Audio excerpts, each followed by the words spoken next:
সৃষ্টির প্রথম দিন থেকেই লাহে মাহফুজে লিখিত রয়েছে এবং এই 12 মাসের মধ্যে 4টি মাস বিশেষ মর্যাদাপূর্ণ এই কথাও লিখিত আছে।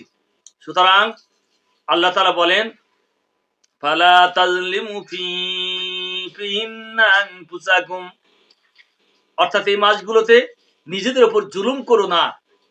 অর্থাৎ এই পবিত্র মাসগুলো যথাযথ আদব রক্ষা না করে এবং ইবাদত বন্দিগিতে অলস থেকে নিজেদের ক্ষতি করো না। ইমাম জাসসাস রহমতুল্লাহ আলাই আহকামুল কুরআন গ্রন্থে উল্লেখ করেছেন, কুরআনের এই বাক্য ফালা তাজলিমু ফিহিন্না আনফুসাকুম দ্বারা ইঙ্গিত পাওয়া যায় যে এই মাসগুলোর এমন বৈশিষ্ট্য রয়েছে যার ফলে এতে ইবাদত করা হলে বাকি মাসগুলোতেও ইবাদতের তাওফিক ও সাহস লাভ করা যায়। অনুরূপভাবে কেউ এই মাসগুলোতে পাপাচার থেকে নিজেকে দূরে রাখতে পারলে বছরের বাকি মাসগুলোতেও পাপাচার থেকে দূরে থাকা সহজ হয়। যাবৎ আলোচনা থেকে আমরা কয়েকটি বিষয় জানতে পারলাম। 1, মুহররম হিজরি সনের প্রথম মাস, মুহররমের 1 তারিখ আরবি নববর্ষের প্রথম দিন। 2 নম্বর, চান্দ্র মাসের হিসাব রাখা সকল উম্মতের উপর ফরজে কিফায়া। 3 নম্বর, মুহররম মাসে বেশি বেশি ইবাদত করতে হবে, তাহলে অন্য মাসেও ইবাদতের তাওফিক লাভ হবে। মুহররমের আমল।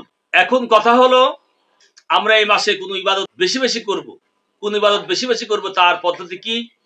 এর সহজ জবাব হচ্ছে, এই মাসে কোনো নির্ধারিত ইবাদত নেই এবং এর সুনির্দিষ্ট কোনো নিয়মও নেই।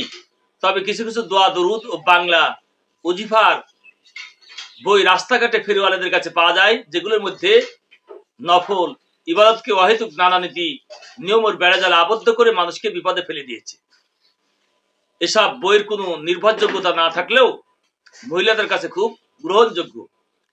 আর বই একটা ঘরে থাকলে মহিলাদের পাশাপাশি অবসরে পুরুষেরাও পড়ে।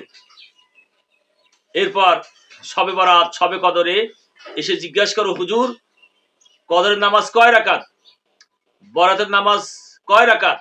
আচ্ছা, প্রথম তো ফাতিহা পড়লাম, এরপর সূরা ইখলাস কয়বার পড়তে হবে? এমন নানা প্রশ্ন। অথচ নফলের ক্ষেত্রে নির্ভরযোগ্য বর্ণনা মতে এ ধরনের নিয়ম নীতির কোনো বালাই নেই। এগুলো নিয়ম নীতি আমরা যারা মনে করি যেগুলো নিয়ম অনুসারে চলতে হবে, এরা আমরা ভ্রান্ত ধারণার মধ্যে আছি, ভুলের মধ্যে পড়ে আছি। এর জন্য আসুন আমরা ভুলকে ত্যাগ করে দিয়ে আমরা সঠিক আঁকড়ে ধরে ইসলামের প্রকৃত বিষয়কে মেনে চলি। তাহলেই হয়তোবা আমরা ইসলামের সে কাঙ্ক্ষিত লক্ষ্যে পৌঁছাতে পারবো, অথবা আমাদের জন্য কাঙ্ক্ষিত লক্ষ্যে পৌঁছানো কখনো সম্ভব হতে পারে না।